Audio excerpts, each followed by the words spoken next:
It's day 14 after Putin started full-scale war in Ukraine. 2 weeks we're already living this nightmare. And like the mood is very different, and it's not only our case.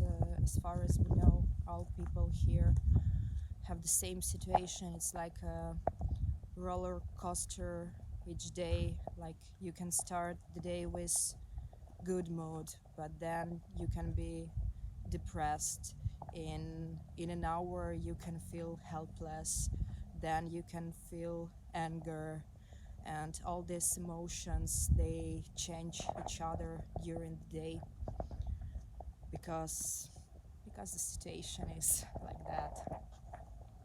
Ну ладно, мы снимаем, пока идем. Okay, and now we have an alert, so we probably need to go quickly to our house, so I'll be back a bit later.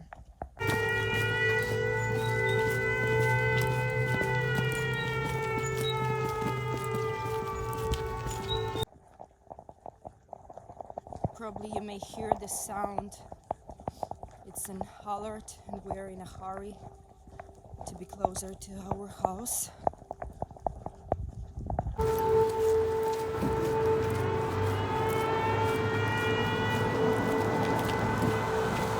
Almost home.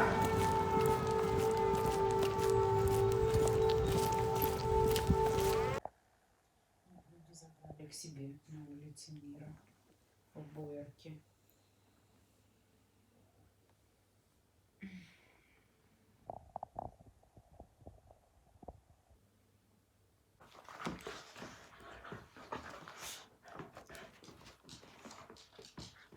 Мишенька, иди ко мне, пожалуйста, Мишу.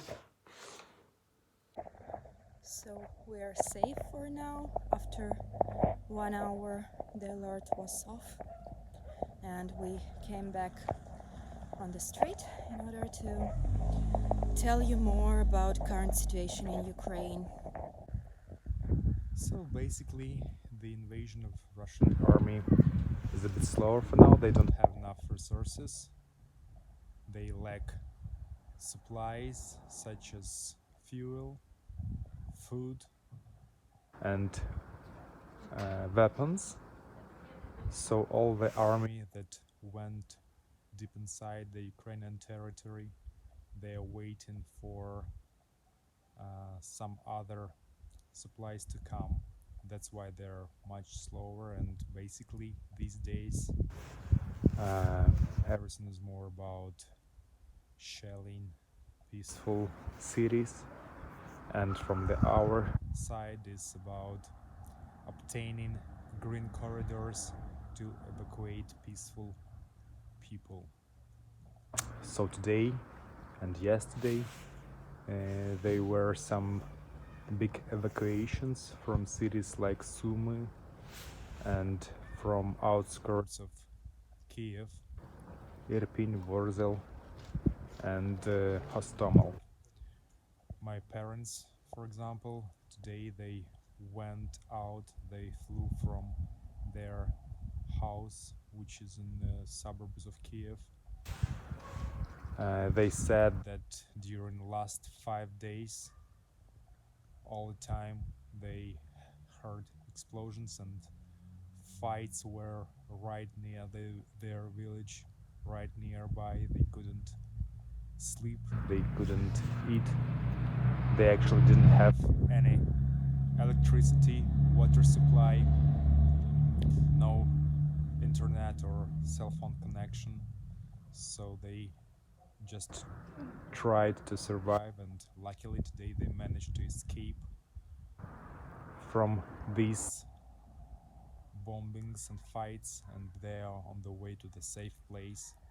The same Christina's relatives, they were in Bucha, which was taken more than a week ago by Russian troops, and the same bombings all the time, shelling everything around, everything is destroyed over there, and they're still trying. For now, today they're trying to escape with the green corridor our government managed to establish.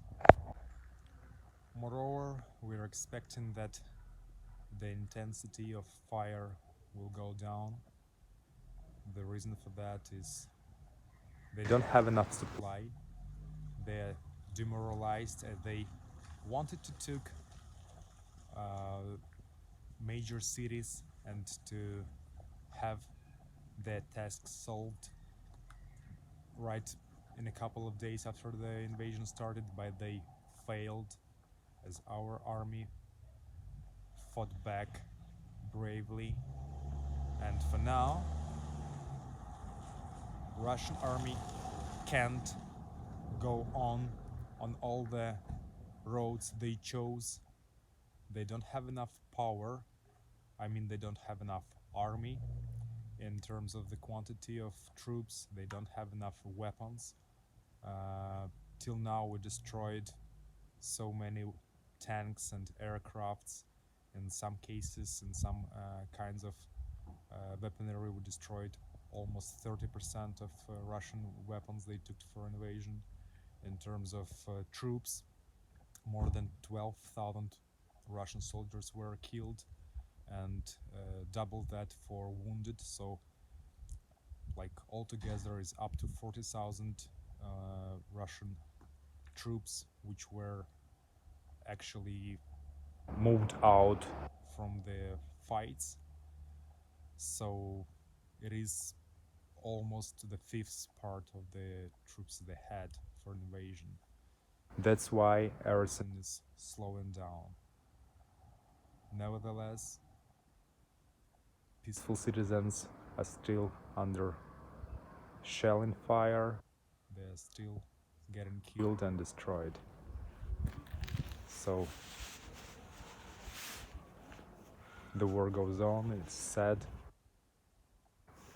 but we expect that soon we'll have the opportunity to fight back and take our territories back.